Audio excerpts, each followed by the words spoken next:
So one moment tell you not to discriminate, and then the next moment, let's discriminate this.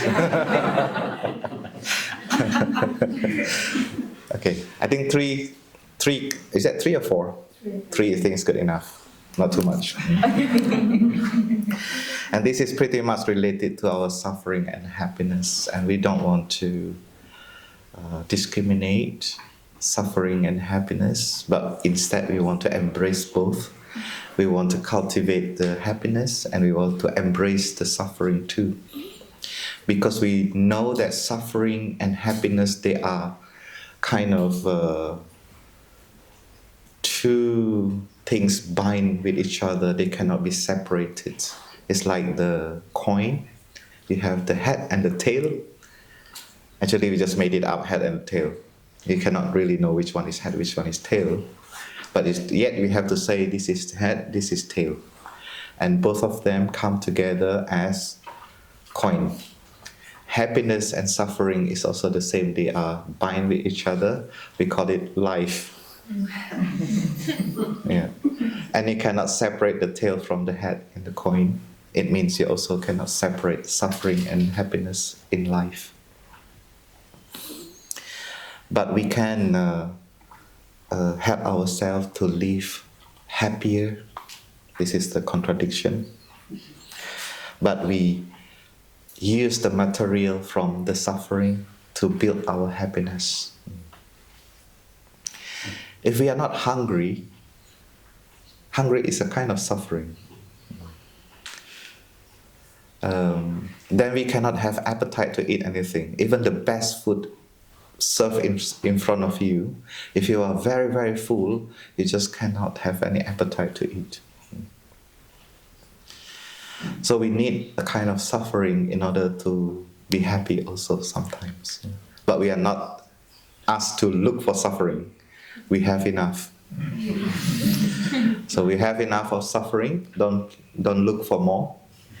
Don't create more, if possible. And we also don't chase happiness because we also have more than enough condition to be happy. They both interact. If we don't have, if we never have toothache, we cannot enjoy what is meant having no toothache. If we never have headache, we don't know what is good about having no headache. If we never have fever, we don't know what is nice to have no fever in the body. But sometimes we normalize the non-fever moment. So non-fever moment is a good moment. And fever moment is also a good moment to remind us that soon I will have non-fever moment to make a contrast to be happy. So sometimes we say to cultivate happiness, sometimes we can have a contrast on our suffering. The present moment we put the contrast. Let's say you cannot sleep at night and you're lying down and you are boiling like a boiling water and you feel like suffer so much you cannot sleep. But you can make a contrast. You remember the day where you travel a lot and you feel so tired and the only things you want is to lie down. And then suddenly you find yourself lying down actually. So you can use that time and feel in the present moment. And you can enjoy so much lying down.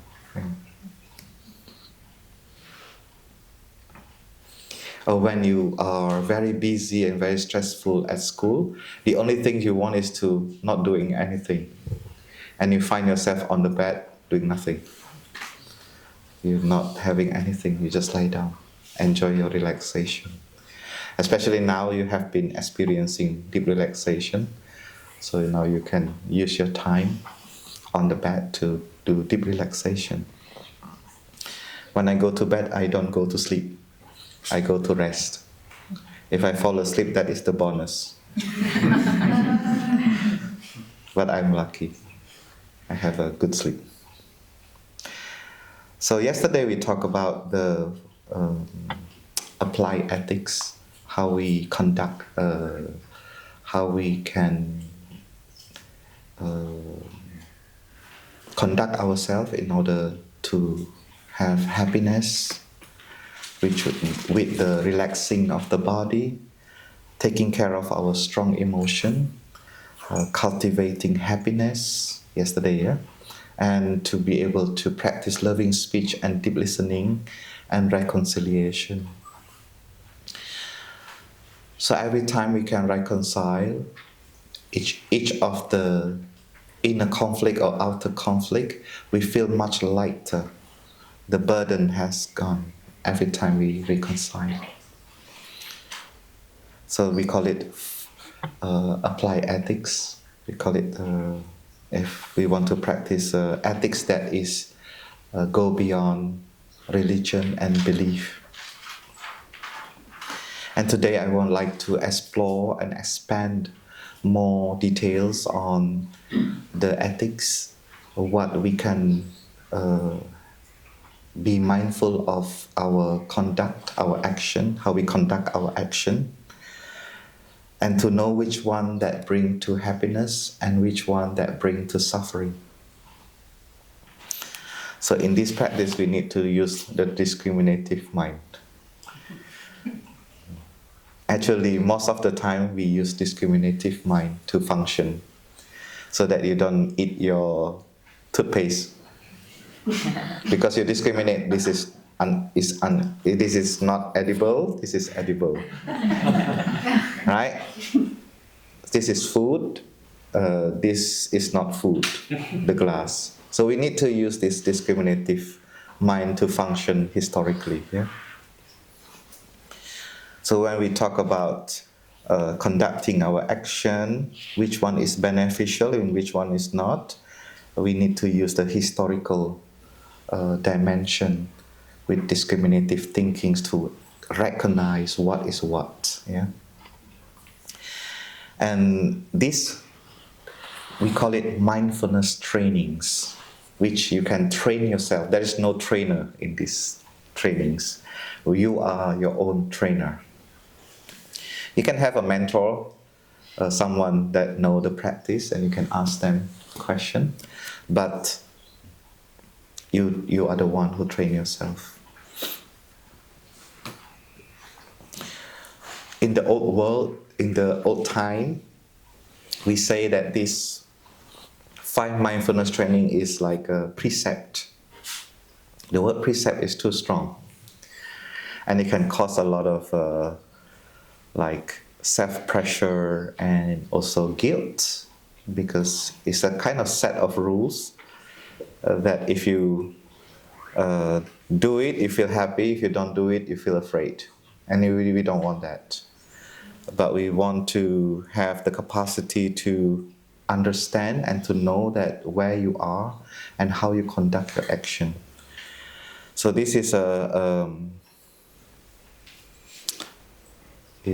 trainings that you can embed it into your system, into your mind. You can download it in your mind by reciting it often and be mindful of it. And we call it mindfulness trainings. So I will give you some logic flow chart.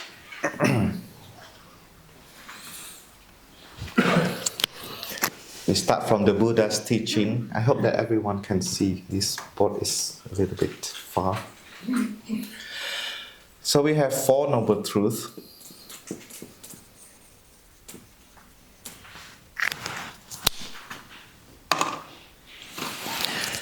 Which is the truth that life has suffering, or we call it ill-being. And also life has happiness or well-being. In the traditional Buddhism, we call it the end of suffering. For our teacher, the end of suffering is happiness. So why not we use the word happiness? And the second is, we call it in the traditional way, is the cause of suffering.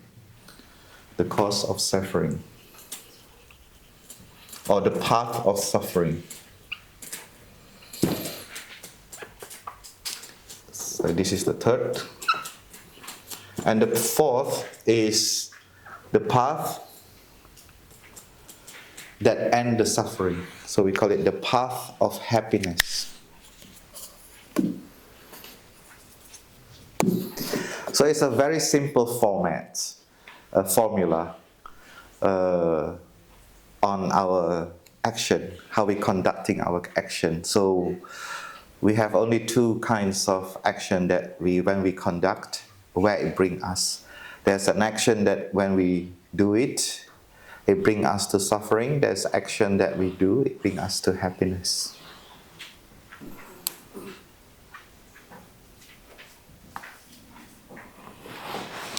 And when we talk about the path, it was explained as 8 noble paths.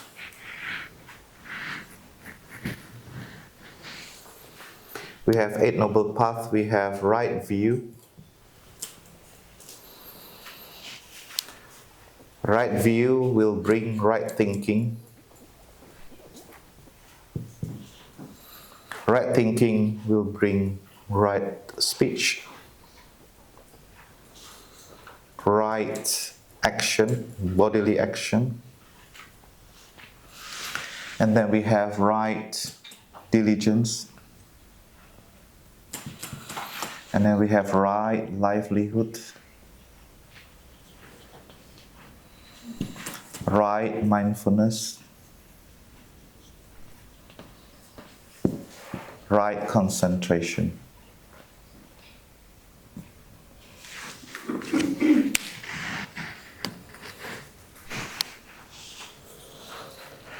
So they are all 8, and they are all one set of like 8 molecules bind with each other. They call it the path of happiness. Yeah. And then the cause of the path of suffering is the wrong view, wrong thinking, wrong speech, wrong action, wrong diligence, wrong livelihood, wrong mindfulness, wrong concentration, and again and again. So what is interesting is there is a wrong mindfulness. And when we talk about mindfulness in Buddhism, it has to be holistic mindfulness. It's not only mindfulness, but it's a holistic mindfulness. The mindfulness that contains another 7 elements. It cannot be just mindfulness itself and separate from the other thing. Because this mindfulness is based on happiness and suffering. It is not based on other things.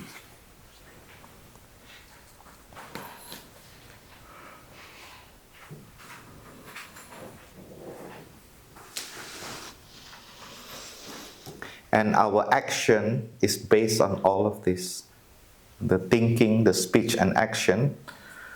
If the thinking that is on the path of happiness, speech that on the path of happiness, action that on the path of happiness, it has to contain the other element.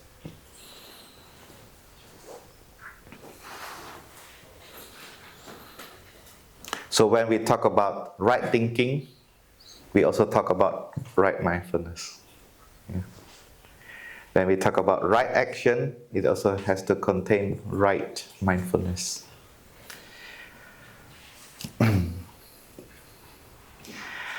And this mindfulness, yesterday we have learned, we are mindful on our body, on our feeling, on our mental formation, and our perception.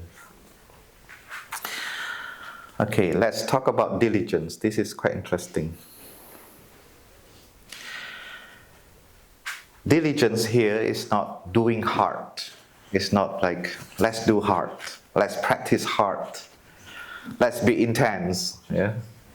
So it does not mean like this. It means continuous. It's a continuous observation. It's a continuous of mindfulness. It's a non-interrupted mindfulness. And it has 4 elements. The first diligent is to be diligent in watering the good seed.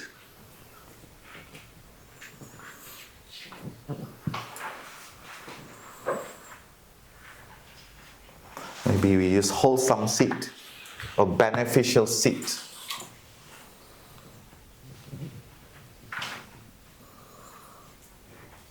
Beneficial.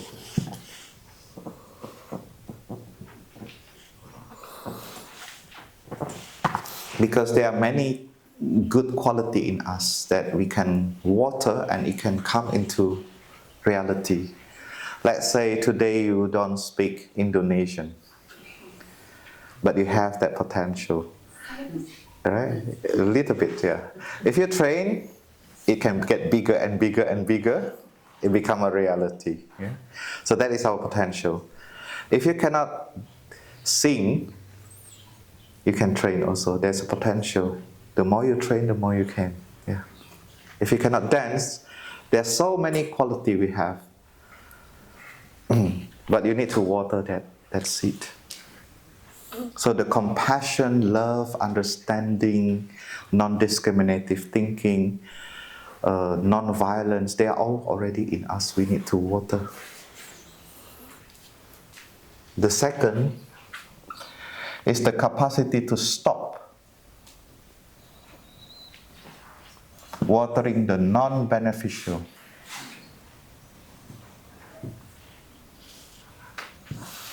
Or do not water the beneficial. There are many, yeah. And this retreat, we talk a lot about how to cultivate happiness, how to be happy. It looks like we are spiritual bypassing something. It's just because this is not something that we embedded in us to be happy. It's not something like it's not something natural that is easily cultivated. We need to kind of train. It's like swimming. We are all born with capacity to swim. But capacity to sink is very easy. But capacity to swim, you need to train. It's not embedded directly. So it's the same with being happy and to suffer. So the suffering somehow is already by nature. But to be happy, it's like you need to train. Yeah. This is because we have this survival part inside of us, our vitality, our willing to continue. So it has to kind of like having this self-protection. So sometimes it can be very sensitive to insecurity, to fear, to many other things. And that is something that make us suffer actually. Let's say thinking. Thinking is the most obvious of our self-defense mechanism. We think because we are lacking of security in the present moment. That is why you plan, you try to grasp the future, so that you are sure about your future, and then you feel calm in the present moment. But then when you have a problem that is unresolved, so you cannot really grasp what is the future, and then you have the anxiety in the present continuously. So thinking is a way to cope or to look for security. Yeah. So that's why sometimes we need to be mindful of the thinking, so we know. Sometimes we just let go of the thinking because it's not necessary for now. The third is if we have the good quality already inside of us, we are asked to maintain it and develop it. So if we have already the capacity to be compassionate, we continue to water that seed. Maintain.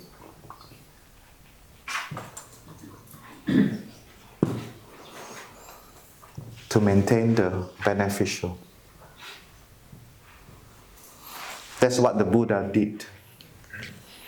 After his enlightenment, when you read the text in Buddhism, there are many times they talk about when the Buddha was meditating.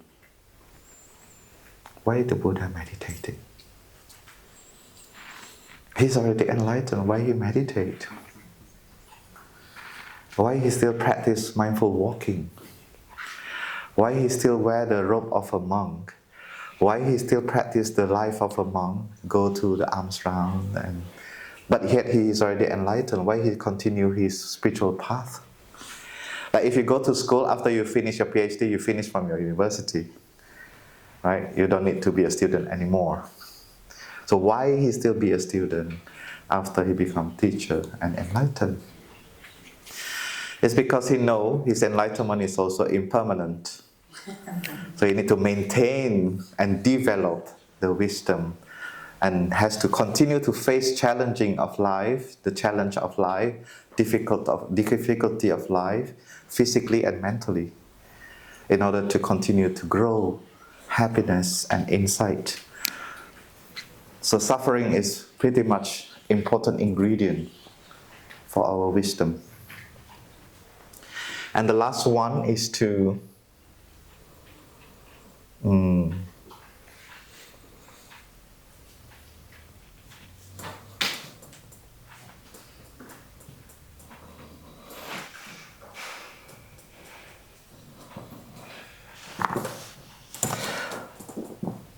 embrace and transform the non-beneficial, which is sometimes we call it to make the non-beneficial to sleep. So let's say if we have a lot of craving,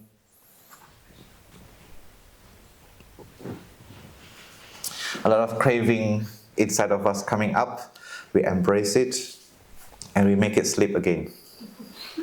Right now in you, maybe you have a sleeping anger. That's why you're not angry right now. And right now you have a sleeping fear. That's why you don't have fear in your mind. And you have a sleeping anxiety, you have a sleeping jealousy. There are so many unwholesome is sleeping. And when something is arising and non-beneficial, we embrace it so that they can sleep again. And sometimes the way to make the unwholesome seed to sleep is to plant a new one, to plant the flower. Sometimes it's also in order to make the